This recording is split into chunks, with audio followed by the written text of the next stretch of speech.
ସରକାରୀ ଉଚ୍ଚ ବିଦ୍ୟାଳୟ ଛାତ୍ରଛାତ୍ରୀ। ଆଜି ଆମେ ଶୁଖିଲା ପତ୍ର ପ୍ରକଳ୍ପ ବିଷୟରେ ବିବରଣୀ କହୁଅଛୁ। ପ୍ରକୃତି ଆମ ଜୀବନର ଅଙ୍ଗଭୂତ ଅଂଶ ଅଟେ। ଗଛର ପତ୍ର, ଫୁଲ ଏବଂ ଫଳ ଆମ ପରିବେଶକୁ ସୁନ୍ଦର କରିଥାଏ। କିନ୍ତୁ ଯେତେବେଳେ ପତ୍ରଗୁଡ଼ିକ ଶୁଖିଯାଏ ଓ ଗଛରୁ ଝଡ଼ିପଡ଼େ, ଆମେ ସେଗୁଡ଼ିକୁ ଅପଚୟ ଭାବେ ଦେଖିଥାଉ। ଅସଲରେ ଏହି ଶୁଖିଲା ପତ୍ରଗୁଡ଼ିକ ଆମ ପାଇଁ ଏକ ମୂଲ୍ୟବାନ ସମ୍ପଦ ଅଟେ।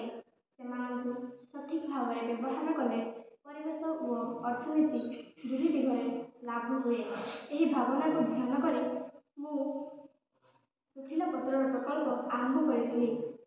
ଏହି ଶୁଖିଲା ପତ୍ରଗୁଡ଼ିକୁ ପୁନଃ ବ୍ୟବହାର କରି ଉପଯୋଗୀ ଜିନିଷ ତିଆରି କରିବା।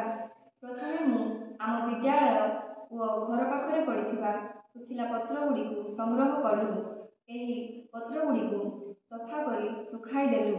ପରେ ସେଗୁଡ଼ିକୁ ଦେଖିଲି ଯେ କେତେକ ପତ୍ର ଗୋଲାକାର, କେତେକ ଲମ୍ବା ଓ ଅଲଗା ଅଲଗା ଆକାରରେ ଅଛି, ଯାହାକି ସଜାଡ଼ କାମରେ ଉପଯୋଗୀ। ପରେ ଏହି ପତ୍ରଗୁଡ଼ିକୁ ବ୍ୟବହାର କରି ମୁଁ ବିଭିନ୍ନ ପ୍ରକାରର ଶିଳ୍ପ ସାମଗ୍ରୀ ତିଆରି କଲି, ଯେପରି ଶୁଭେଚ୍ଛା କାର୍ଡ଼, ଦିୱାଲୀ ଡେକୋରେସନ୍, ଫୁଲ, ଆକୃତି ଏବଂ ଜୀବଜନ୍ତୁ ଆକାରର ରଚନା। ଶୁଖିଲା ପତ୍ରକୁ ରଙ୍ଗି, ଗଲା ଲଗାଇ ଏବଂ ଆକାରରେ ସଜାଇ ମୁଁ ଏକ ସୁନ୍ଦର ପ୍ରଦର୍ଶନୀ ତିଆରି କଲି।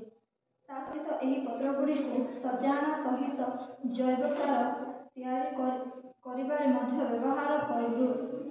ଶୁଖିଲା ପତ୍ର, ଶାକ ସବୁଜ ଅବଶିଷ୍ଟ ଏବଂ ମାଟି ମିଶାଇ ଏକ କମ୍ପୋଷ୍ଟ ବିନ୍ରେ ରଖିଦେଲି।